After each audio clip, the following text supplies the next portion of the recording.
I'm getting so comfortable here, but there are a couple of things that I need to talk to you about before I get too comfortable. These are the books that I read in June, and I'm going to start out with the ebooks first. Are they worth reading? Are these things that I enjoy, and a little bit about them while trying not to spoil them for you, but also giving you books that you could possibly put into your TBR for the next couple of months. Money, money, money. Starting off strong. We have Bitter Water Opera by Nicolette Polek. There is a young lady whose life we're following, or whose thoughts in particular we are following, while she unravels the things that are happening in her life. She is at the moment seeing apparitions of a particular ballerina who she's very fanatical towards. She is a fan of this ballerina. She wants to embody the things that this ballerina has done, and she's having problems currently, not the ballerina. The ballerina is dead. So this is an apparition, a ghost. I don't know how she sees her or if she thinks she's real. Like I said, we're following the main character's thoughts, and she's trying to follow the steps of this ballerina. Example, the ballerina had a theater where she painted an audience for herself and she danced there for years. This is also based off of a true story of a real ballerina who actually did these things. This young girl as well is trying to make her own mural and find her own place and her own spot in the world. Moral of the story is that she is trying to sort her life out. So I guess the apparition of this ballerina that she is seeing is her own efforts in her own way to sort her life out,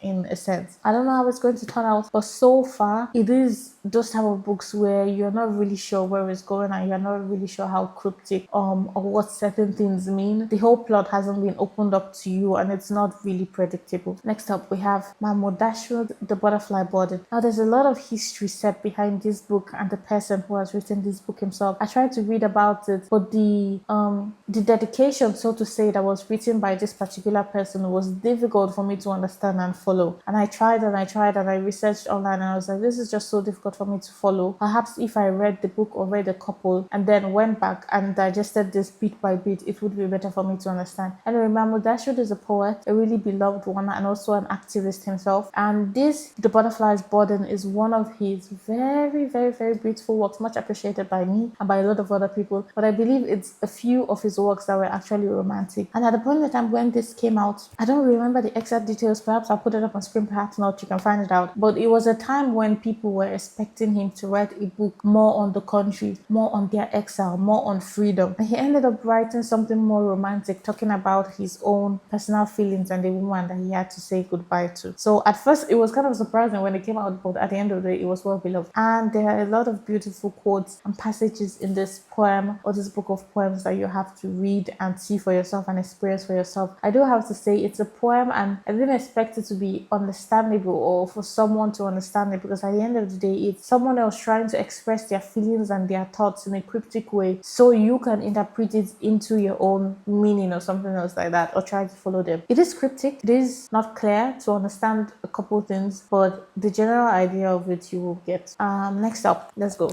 You have seen me talk about this book. I spoke about this book in my last vlog that I did, where I went to Book Cycle and a used bookstore. I read this book in the morning of a Saturday in under 50 minutes, I believe. This is the yellow wallpaper, and it follows a young lady who has just given birth. I believe she is really young. I don't know how old her husband is, but she falls into postpartum depression, and I don't think she's diagnosed clearly. So her husband, who is a doctor, is trying to take care of her, but he doesn't listen to her. He doesn't listen to anything she says, and he clearly chalks up anything that she says or thinks or imagines to her fancy. I don't know if he believes she's crazy or if she believes she's just silly. At the end of the day, anyway, she gets really drawn and fixated on a particular wallpaper. I feel like if it wasn't this wallpaper, it would have been something else. She would have found something else to fixate on. And I thought at the beginning that, okay, this person, she's not really crazy. People are just making her out to be crazy. But as it kept going, I was like, perhaps she does have the tendency to be crazy and they're just making it worse. Anyway, nonetheless, she fixates on a wallpaper and begins to see an image of a woman behind the wallpaper that she wants to free. I feel like this is a reflection of herself and she's seeing herself in this wallpaper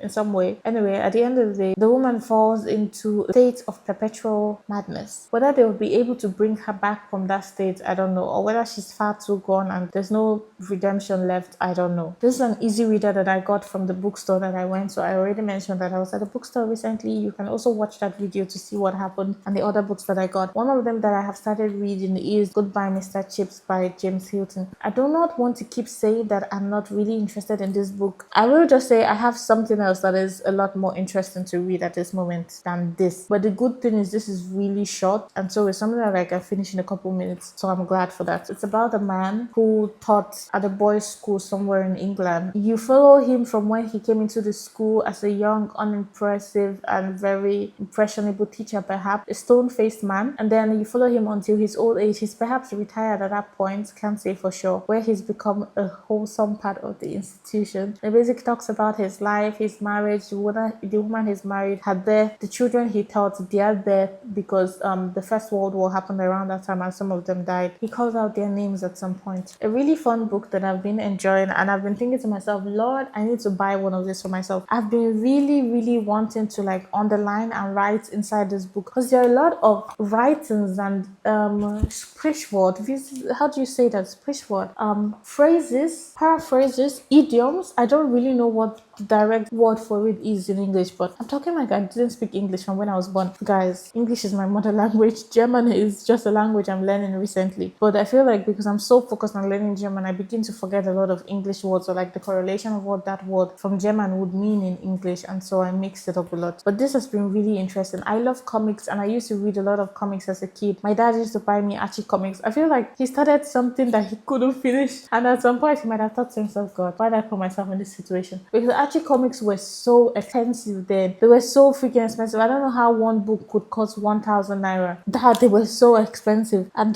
they only used to sell them at that time at ShopRite, or that was the only place I knew that they used to sell them. And I also didn't know how to be like tech savvy and purchase ebooks online or stuff like that. I could only just rely on where I knew to get a book, and so my dad had a really hard time because I was obsessed with those things. Anyway, this is also a comic book, and I'm really enjoying it because it's reminding me of that time, and just my love for it in general. And I used to draw like the characters from the comic book. I've seen a couple of characters here that I'm like, I would be so glad if I could have like time, or just take time to sit down and draw some of these things. It was comic book that also helped me realize my love for drawing, or rather helped me practice a lot of my drawing as a child. Anyway, it's a comic book in general, and it's kind of those ones where like each passage or each story teaches you something important, but at the same time it's also funny. And also the good thing about it, the sun just went down, I don't know if it got dark here. And also the good thing about it is that they use a lot of German words like that I don't know, or like a lot of German phrases that I don't know, and so because of that it would be really good if I could underline them and write what their meaning is, but I can't do that because this is a library book. On that note, what I'm trying to say is I will be buying my own personal comics to write in them.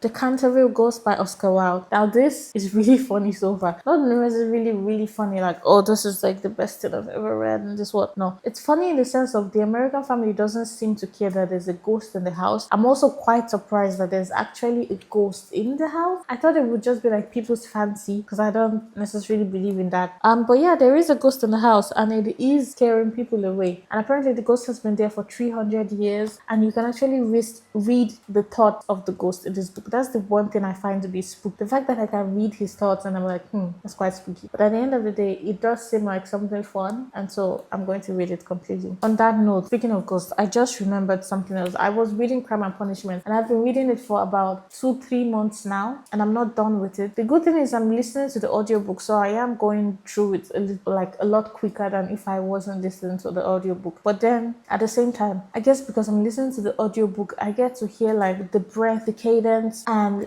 the tone of the people that are speaking or narrating the characters. And whenever they get to Raskolnikov, the main character who killed someone, and how he's like in such a frenzy at this point of the book where I'm in, and the way he's thinking of things, and it feels like he's getting so much joy, and like, how will I put it? He's getting so like feverish from the things that he's done. It spooks me out a lot that I have decided not to read that book at night. But I only usually have enough time to read at night, and so because of that, it's like I haven't read it at all so far. and I'm like, I need to get back to it because I want to finish it. He just spooks me out. On that note, I was also reading The White Knight by Fyodor Dostoevsky. My personal opinion of The White Knight, though, is that I do not understand what the young man is saying. He does seem like a dreamer. He said he was a dreamer, but he talks too much, and there doesn't seem to be a particular point of anything he's saying. He follows one theme and then moves on to different threads of thought, and it's like, what exactly are you trying to say at this point in time? It's been confusing me. I feel like the amount of times I have gone back to read or listen to the part that I have already listened to, I would have read that book about 3 times over now, but I'm still not done with it because I'm listening and then I lose focus of what he's saying, and then I have to go back and I'm like, I really don't understand what you're saying. Perhaps it would be better if I had like a physical copy of it and I could just read it and underline it and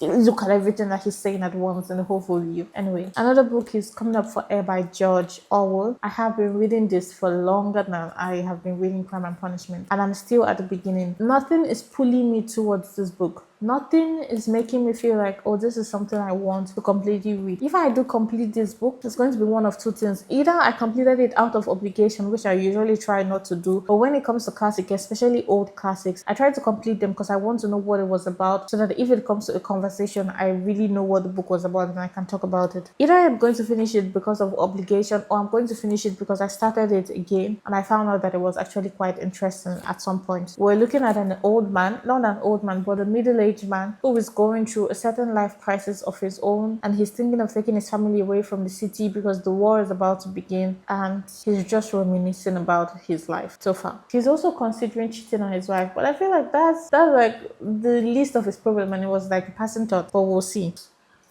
How do I put this? On that note, these are the books that I read in the month of June. I really hope I'll be able to come up soon with my month of July TBR, but I doubt I will be because it's almost July. There's just a couple days to July now. And then I have to sit down and film the video and edit the video, and I don't have time. So you'll probably just see me at some point talking about the books that I read in July. Maybe, maybe not. But anyway, I hope you have a great day. And if any of these books interested you, please do pick them up to read. Also, please do not say, I'm not going to read a book because Philippa said it wasn't really nice or like she wasn't really into it. People have different tastes. Just look at the synopsis of the book, and if the synopsis sounds like it's going to be nice to you, then please do read it. And also a little bit of updates. If you watched my other video where I'm really referencing this video a lot. If you watched my other video where I went to the used bookstore, I believe I was mentioning that I misplaced the book The Lord of the Flies. I was also reading that in the book of June. Special update on that. I told you that I went to my university library and told them that I misplaced my book.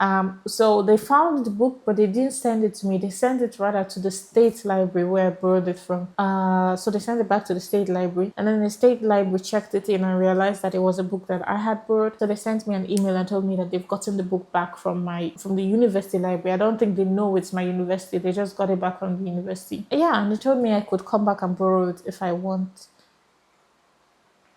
I probably won't, but we'll see. Or if I'm going to read the book again, I probably would just listen to it as an audiobook. I think I should do a video on how I read a lot of books, because one of my hacks is listening to some books as audiobooks. Anyway, see you when I see you. In the meantime, please be safe, please be kind, please be happy, and bye.